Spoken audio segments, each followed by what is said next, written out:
Selamat pagi Bapak Yusuf dan teman-teman sekalian. Perkenalkan saya Nicholas Bilai dan pada kesempatan kali ini saya akan melakukan presentasi proposal penelitian tugas akhir 1 saya yang berjudul Produksi Biodiesel dari Biomasa Larva Larva Tara Hitam secara simultan pada sistem reaktor tangki berpengaruh kontinu dengan biokatalis dari Rhizopus oryzae. Latar belakang dari penelitian ini adalah ketergantungan pada bahan bakar fosil telah menjadi permasalahan utama ketahanan energi sekaligus permasalahan lingkungan di Indonesia. Seiring dengan pertumbuhan penduduk yang pesat, sementara ketersediaan bahan bakar fosil yang terbatas semakin menurun setiap tahunnya. Biodiesel adalah salah satu solusi alternatif yang potensial untuk mengatasi permasalahan tersebut karena dapat diproduksi dari sumber daya yang dapat diperbarui dan cenderung menghasilkan emisi rumah kaca yang relatif lebih rendah. Namun terdapat beberapa permasalahan dalam produksi biodiesel. Di antaranya adalah kompetensi bahan baku produksi dengan bidang pangan dan beberapa permasalahan efektivitas produksi seperti penggunaan katalis asam yang menghasilkan limbah air, bersifat korosif terhadap alat dan menghasilkan produk dan kemudian pemanfaatan larva tentara hitam sebagai bahan baku produksi biodiesel dapat menjadi solusi dari permasalahan tersebut. Biomasa larva tentara hitam dikenal sebagai biomasa yang kaya akan lipid, mudah untuk dikultivasi dan merupakan biomasa yang tidak berkompetisi dengan bidang pangan. Sementara itu, reaksi transenterifikasi yang dikatalis oleh enzim lipase dapat menjadi solusi untuk mengatasi permasalahan efektivitas produksi biodiesel karena penggunaan enzim akan membuat produksi membutuhkan energi yang lebih rendah, tidak menghasilkan limbah air, dan meningkatkan kemudian produk yang dihasilkan. Salah satu jenis biokatalis yang dapat digunakan dalam metode ini adalah whole cell biokatalis dari Rhizopus oryzae. Penelitian sebelumnya mengenai produksi biodiesel dari biomasa larva tentara hitam menggunakan enzim lipase dan pelaut metil asetat telah dilakukan oleh Nguyen et al. Dan penelitian terkait penggunaan Rhizopus oryzae sebagai agen biokatalis dalam produksi biodiesel telah dilakukan oleh Arai et al. Dan kedua penelitian tersebut menghasilkan perolehan biodiesel yang cukup baik.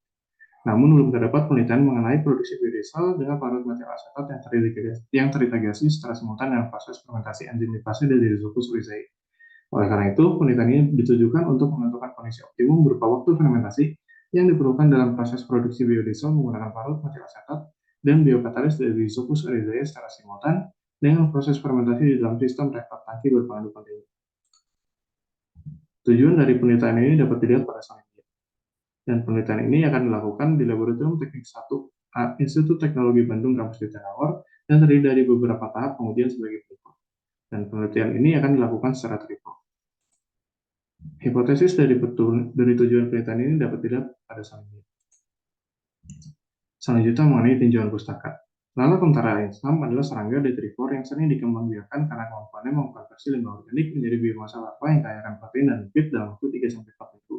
Sementara itu, Rhizopus oryzae adalah ragi yang memiliki kemampuan untuk menghasilkan enzim lipase yang dapat digunakan sebagai biokatalis dalam produksi biodiesel. Kelebihan enzim yang dihasilkannya diantaranya adalah memiliki efisiensi katalitik yang cukup tinggi dan tahan terhadap keberadaan air.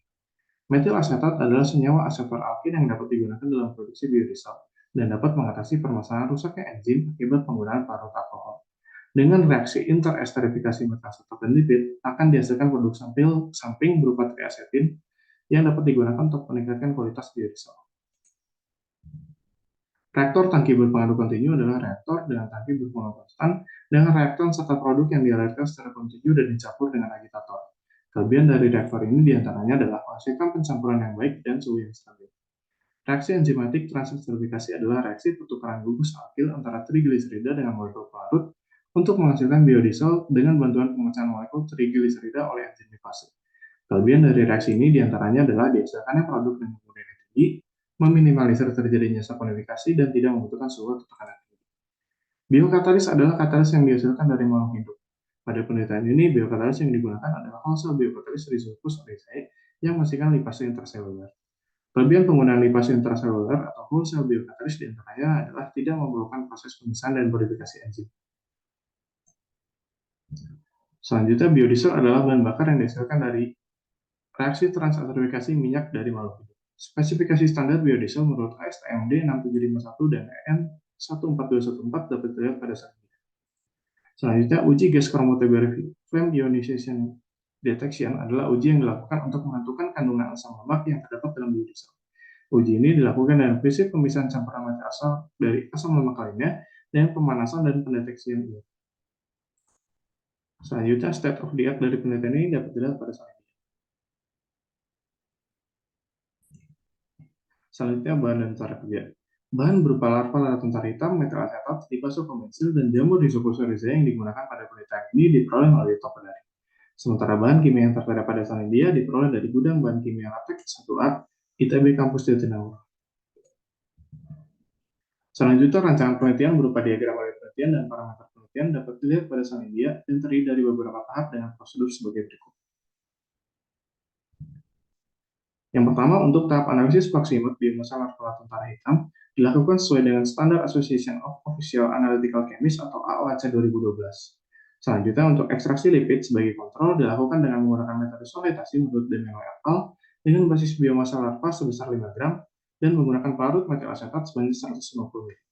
Ekstraksi dilakukan selama 8 jam pada suhu 60 derajat Celcius dan lipid dipisahkan dari campuran dengan menggunakan rotary evaporator.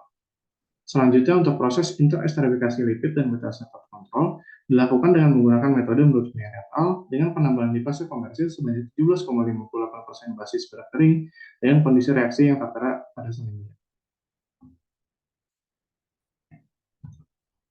Selanjutnya, untuk proses fermentasi secara simultan dengan reaksi transesterifikasi lipid dan metil asetat dilakukan sesuai dengan metode menurut Arey et al., di mana preparasi biokatalis dilakukan selama 5-6 hari pada suhu 30 derajat Celcius dan dilanjutkan dengan imobilisasi spora dengan biomasolid partikel dari polyurethane foam dan dilakukan inkubasi sesuai dengan kondisi yang tertera pada Salindia. Biokatalis yang telah diseparasi kemudian difermentasi pada lipid larva tentara hitam sesuai dengan kondisi yang tertera pada Salindia. Biodiesel terbentuk pada variasi waktu fermentasi 1, 3, dan 5 hari, kemudian diambil dan dipisahkan dari campuran untuk diuji. Pengujian komposisi biodiesel dilakukan dengan menggunakan gas chromatography flame ionization detection pada lab penyedia jasa analisis.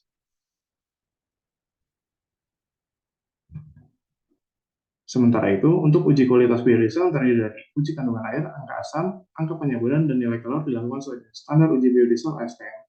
Adapun uji statistik yang dilakukan pada penelitian ini adalah metode pengujian ANOVA one-way dengan nilai P lebih kecil dari 0,05 dan uji korelasi koefisien Pearson untuk menentukan signifikasi data pada waktu fermentasi dan hubungan antara parameter penelitian yang ada. Selanjutnya, lini masa penelitian dapat dilihat pada Salindia. Berikut ini adalah rencana anggaran biaya belanja barang dan belanja jasa dengan total biaya belanja barang sebesar Rp2.726.000 dan belanja jasa sebesar Rp4.300.000 dengan total rencana anggaran biaya penelitian sebesar Rp7.026.000. Sekian presentasi yang saya sampaikan. Terima kasih.